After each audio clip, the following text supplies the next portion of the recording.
Welcome back to Learn Astrology with Mary. My name's Mary English. You can find me at www.maryenglish.com, maryenglish.co.uk, and UK Astrologer. Hello, how are you?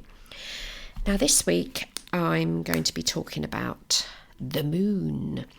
As we know, the moon is a very important part of the chart, and one reason I want to talk about it today, because I'm writing an article for the Astrological Association about working with parents and the charts of their children and astrologers that are parents themselves and their experiences of being a parent, and also reading for parents and charts of children, etc, etc, etc. And all of them, so all 9 people that I interviewed, were of the opinion, to which I agree, that when you're looking at a child's chart, the most important part of that chart, when they're teeny weeny, sweeney weeny, is their moon sign, because they're going to probably express that more when they're teeny weeny than maybe when they're older. Anyway, that being said, today we're going to be looking at the moon in the 10th. So I'm going to read some blurb for you from various different authors and their opinions of what happens when the moon ends up in the 10th. Now, the 10th house is the opposite house to the 4th house. And the 4th house is ruled by Cancer and the moon, and the 4th is the home and the roots, and the 10th is the flipping opposite of that. It's our career, it's how we go out into the world with our work, etc, etc, etc. Now, one thing that came up with interviewing various different people about parents and children and their charts and stuff, one lady in particular said that she had seen that things that happened in the parents' charts happened quite a lot in the children's charts, and I'm a living example of that. So I myself have natally the moon in the 10th, so this episode is about something that I know about, and also the one child that I gave birth to also has moon in the 10th. However, as we know, everything can be modified and changed slightly because of the sign that the planet is in. So even though you could have 6 people with the sun in the 5th, and the sun's very happy in the 5th, their lives will be different, their trajectories will be different, the way they tackle stuff might be different, but there'll be an underlying similarity that anybody that was born with the sun in the 5th, and I've got a sibling I can think of, when the sun is in the 5th, they do not want to be ignored and are more, well, not that anybody likes being ignored anyway, but the sun in the 5th people prefer to involve themselves in something that is creative in some way, so therefore they're less likely to be tremendously shy. It obviously, so I'm just talking about the sun in the 5th now, depends on the ascendant and the moon.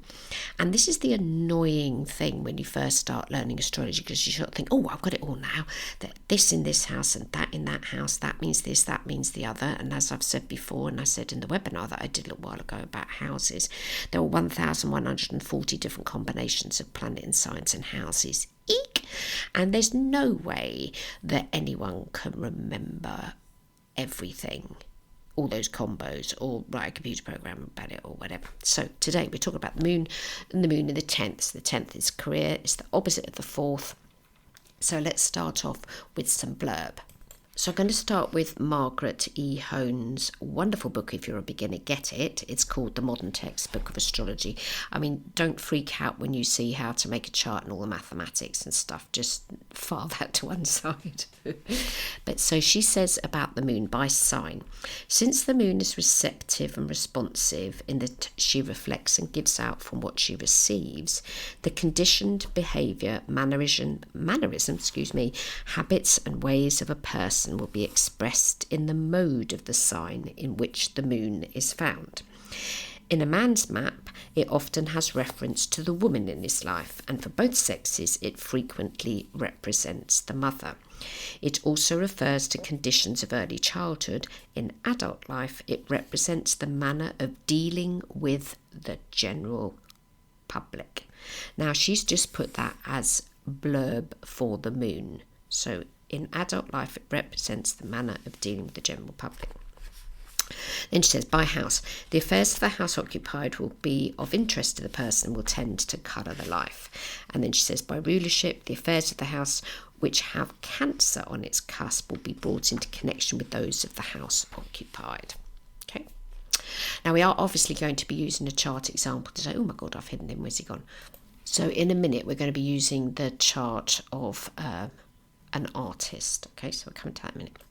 Now, according to Margaret, when the moon falls into the 10th house, she says, the life is lived much in public. That's dreadful English. But anyway, the career is of interest.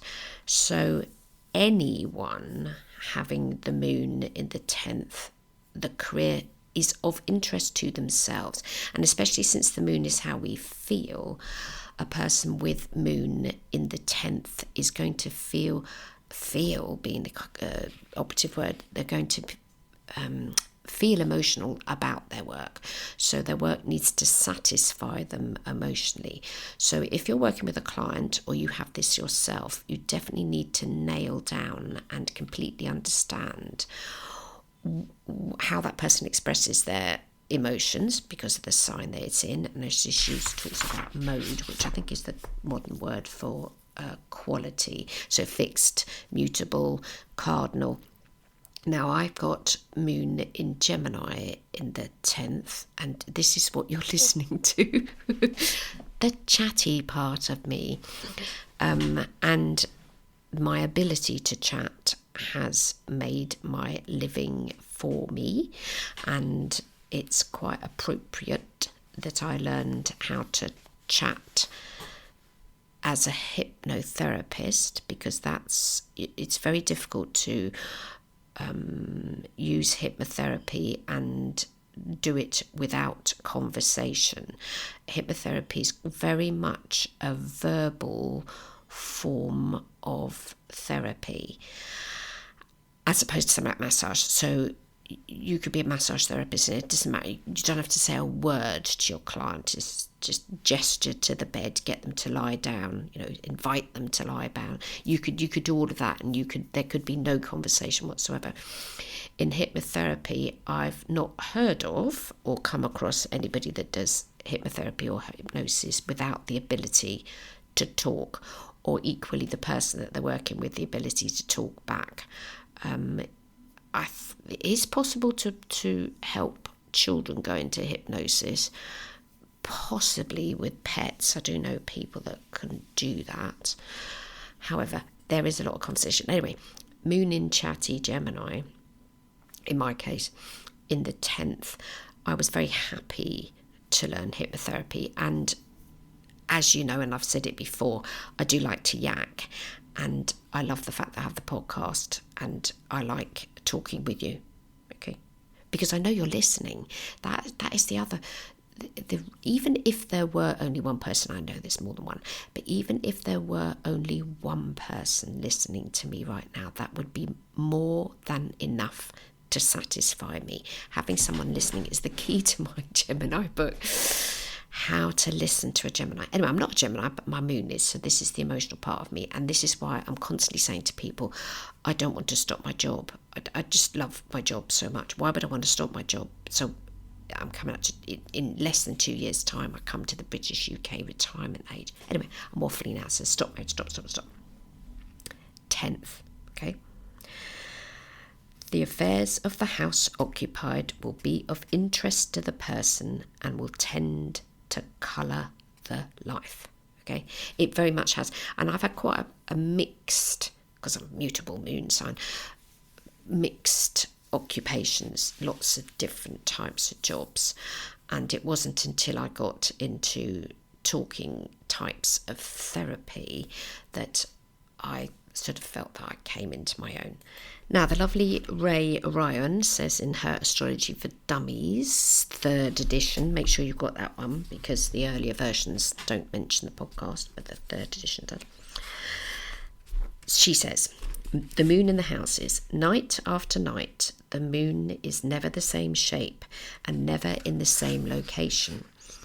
The house it occupies is not night after night because you can see the moon during the day, but ignore that comment. The house it occupies in your chart shows where you can expect circumstances to change and feelings to fluctuate. Your emotional well-being depends on the matters described by that house. So, moon in the 10th house. Your peace of mind goes hand in hand with your ambition and professional accomplishments. Once you identify the right career, you pour yourself into it and may receive public acclaim. Although the ordinary slings and arrows of criticism wound you more than you might care to admit, success can be yours. Now, success is very much subjective, is that the right word? A subjective thing. My definition of success could be and probably is completely different to other people.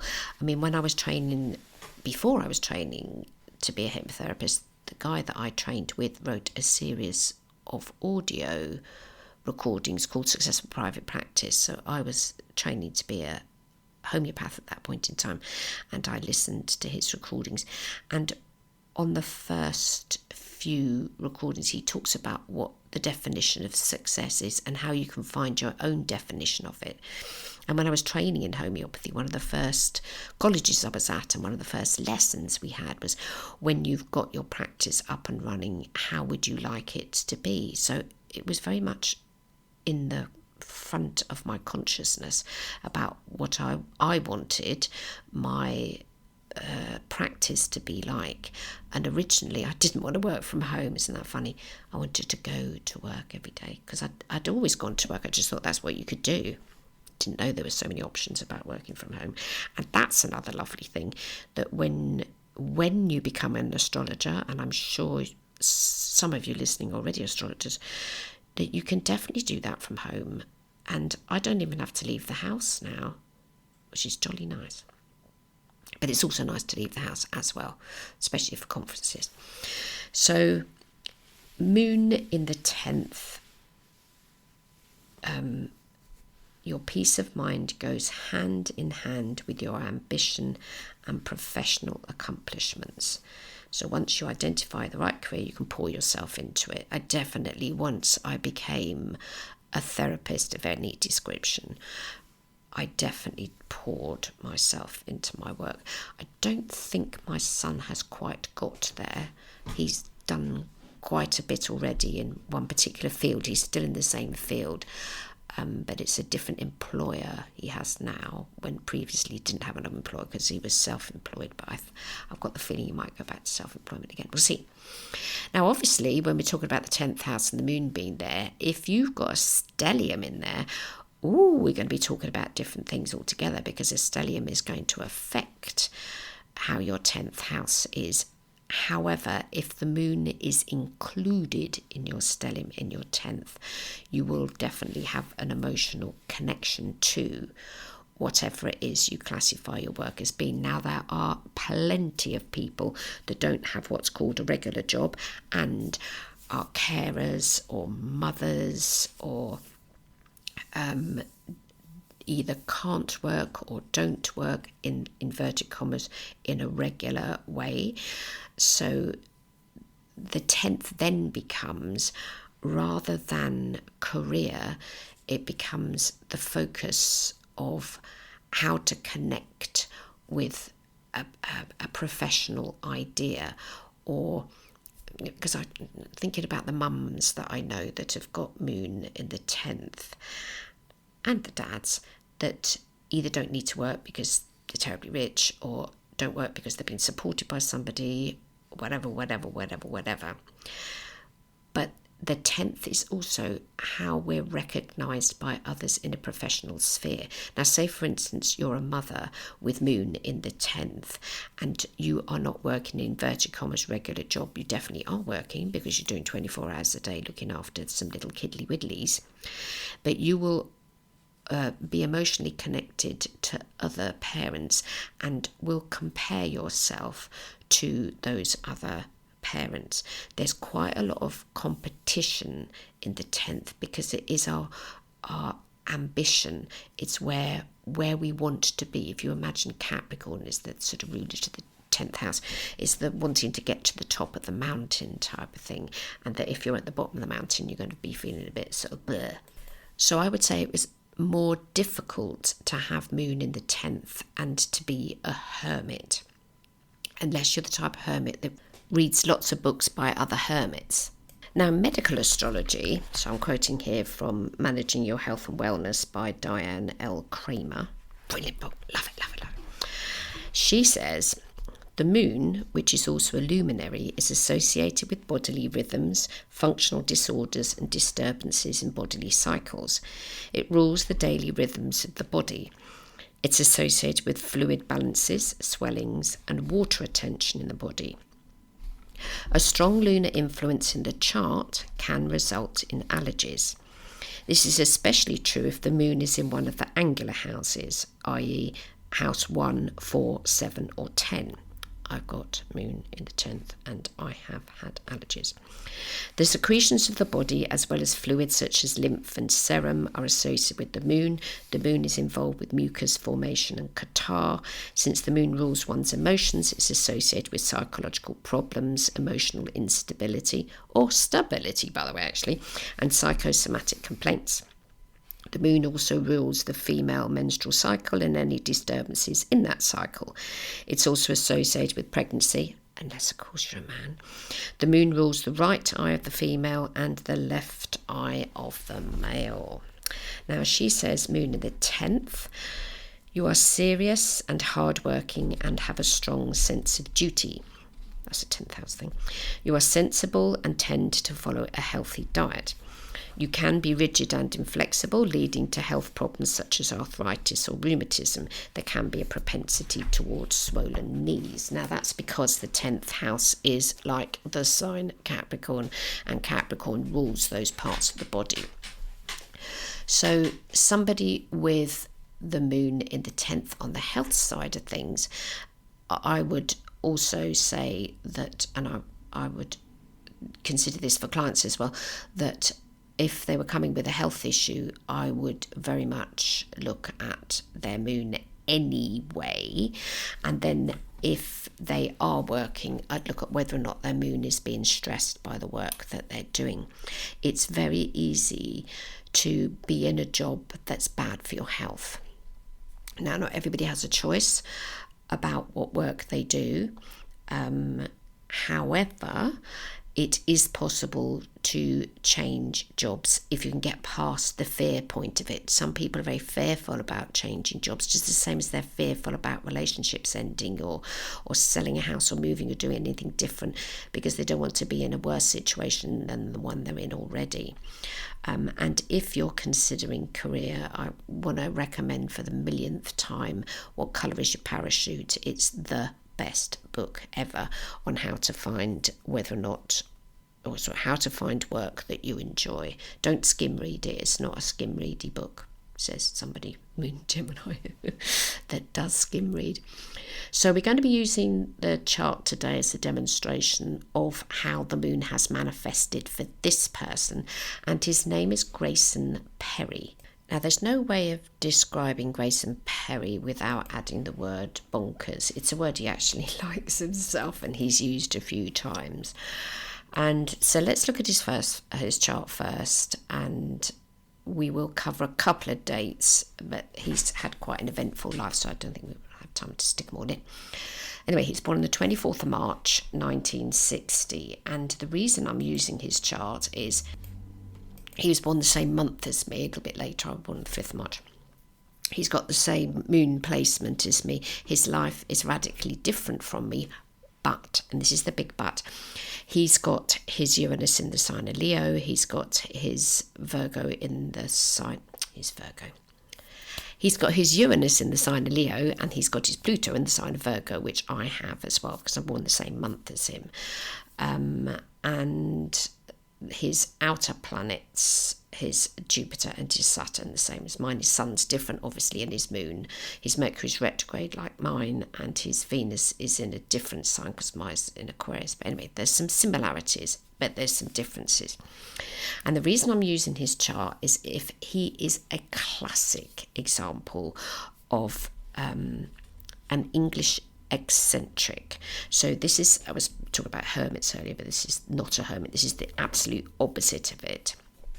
And so let's just do his chart, and then I'll do his background. So he's got a Taurus ascendant, 3 degrees into the sign of Taurus. He's got sun sign Aries, except it's located in the 12th, which in a sense would make him shy, even though he's an Aries. And a Taurus ascendant is pretty much a shy sign to be. His Moon and his Mars are in the 10th. So I was talking earlier about, if you've got a stellium, he's got Chiron there as well. Chiron's pretty much conjunct to his Moon. And it's in the sign of Aquarius. So Moon in Aquarius people are emotionally not the same as anybody else, because the Aquarius is the sign of originality, difference. It's not a moon sign that will consider their feelings in a deep way. Okay, depth is not Aquarius, it's an air sign. He's got Mercury retrograde in Pisces, Venus conjunct that in the 11th house of friendships. He's got Saturn conjunct to the MC. So not only has he got Moon in the 10th, he's also got his Saturn conjunct to his MC. And he's got Jupiter in the sign of Capricorn in the 8th, and he's got Neptune retrograde in Scorpio in his 7th house of close personal relationships and marriage. Now, as we know, the moon obviously represents mother, or how we want to be mothered, or the whole mothering thing. And anybody that's born with moon in Aquarius could have maybe a slightly more difficult relationship with what mother equals. What is a mother? I've met numbers of people with moon in Aquarius, and they might have had a challenging relationship with their mother, or they feel as if they weren't mothered, or freedom in emotional expression is very important for them. So Moon in Aquarius people, don't forget Aquarius and Saggy are two signs of the zodiac, really, really want to be free. So it's not correct to say that people with Moon in Aquarius don't have feelings. They certainly do have feelings.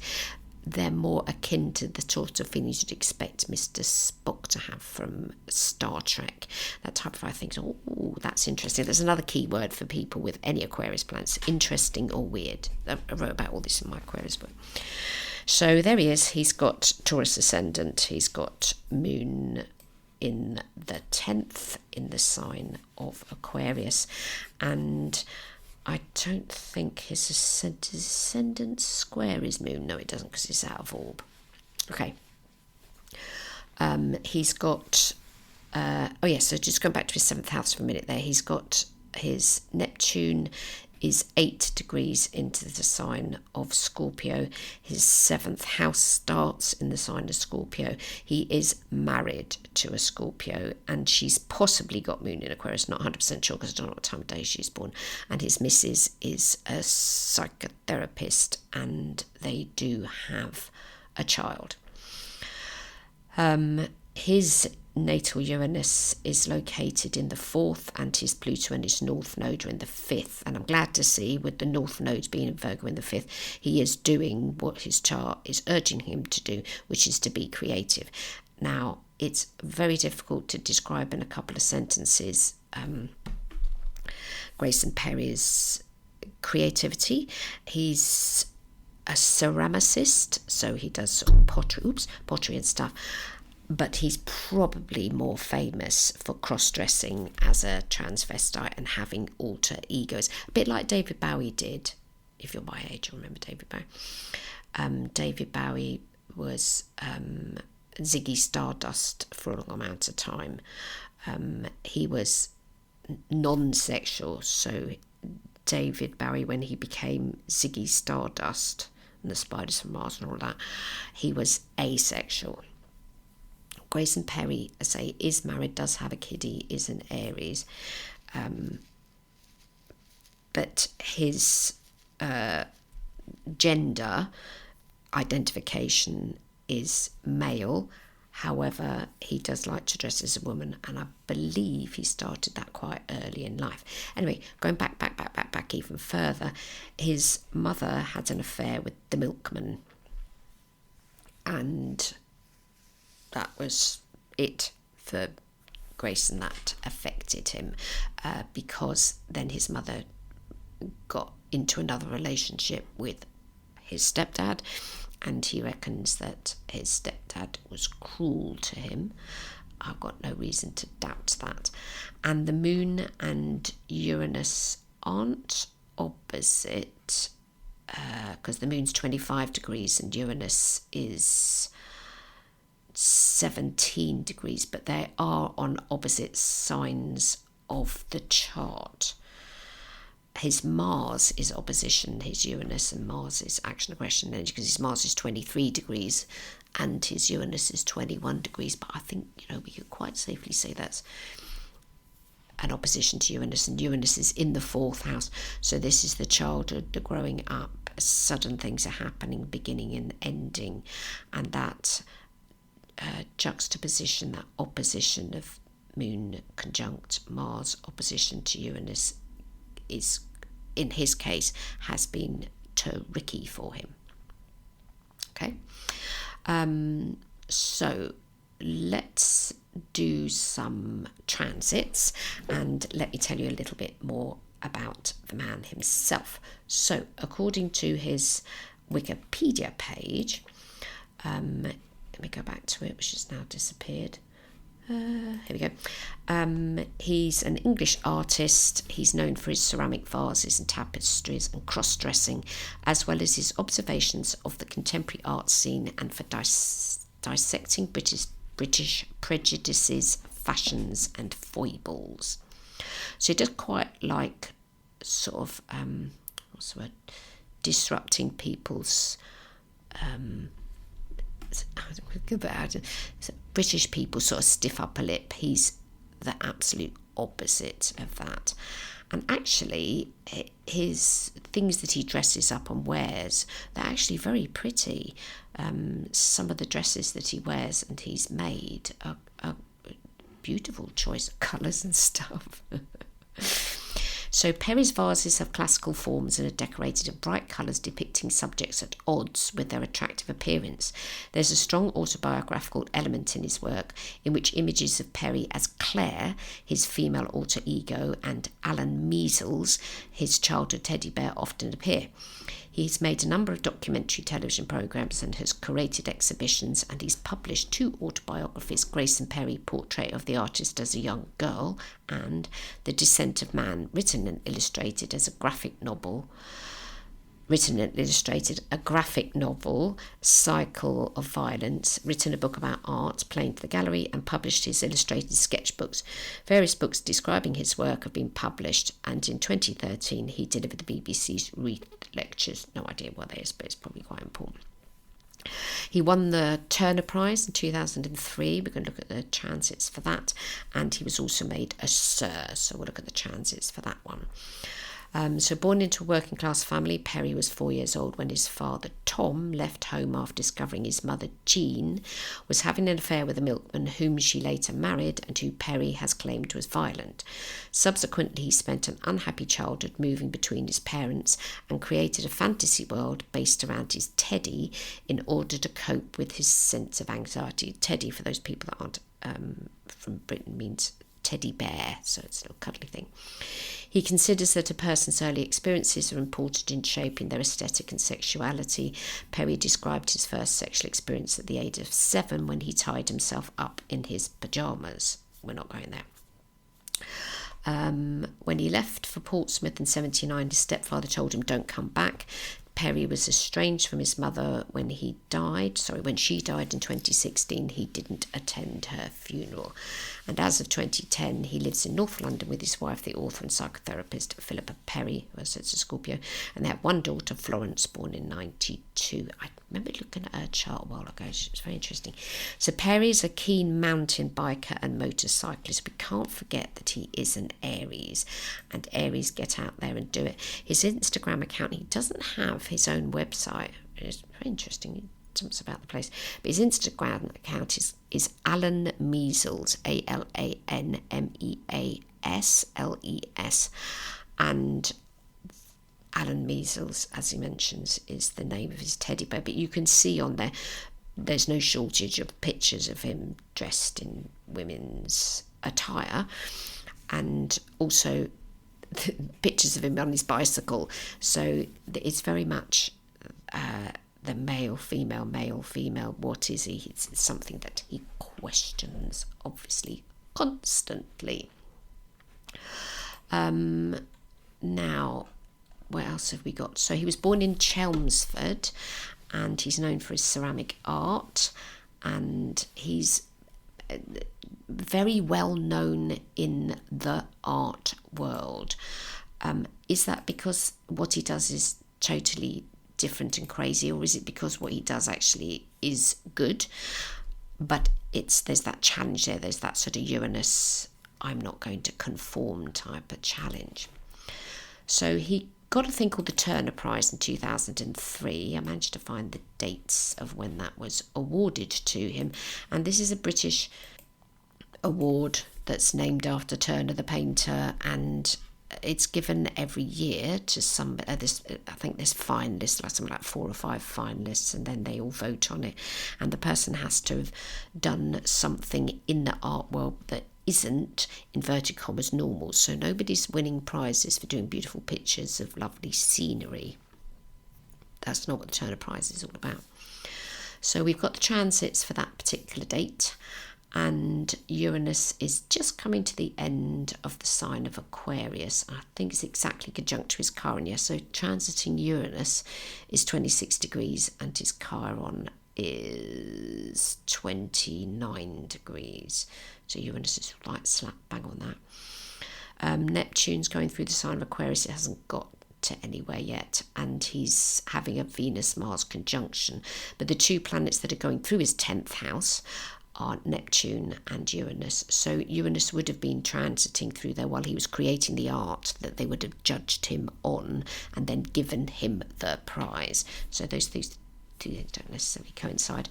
But what I thought was really interesting, the Sun and Neptune exactly conjunct to his Neptune in the 7th. So the 7th is close personal relationships, other people, etc., etc. And transiting Chiron is exactly conjunct to his MC. Now, he hasn't kept quiet about his childhood. He's been very, inverted commas, open, is that it, about it? And has talked about it quite a bit.